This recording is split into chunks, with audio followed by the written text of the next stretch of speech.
সালাতে দোয়া কবুল হয়। সালাতে দোয়া কবুলের 3 জায়গা।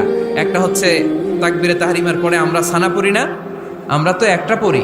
আল্লাহর হাবিব সুন্নাহ এবং নফল নামাজে আরো পড়তেন সানা, ওই দোয়া কবুল হয়। 2 নম্বর জায়গা সালাতে সেজদায় পড়ে দোয়া করলে কবুল হয়। আকরাবু মা ইয়াকুনুল আবদু মির রাব্বিহি ওয়া হুয়া সাজিদ ফাকফিরু ফিহি দুআ। বান্দা যখন সেজদায় লুটিয়ে পড়ে, বান্দা আল্লাহর সবচেয়ে কাছে চলে যায়।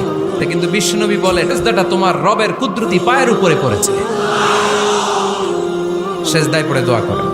সালাম ফিরানোর আগে বিশ্বনবী দোয়া করতেন, লা ইউসাল্লিমান্না আহাদুকুম হাত্তা ইয়াতাআওয়াযা মিন আরবা'a।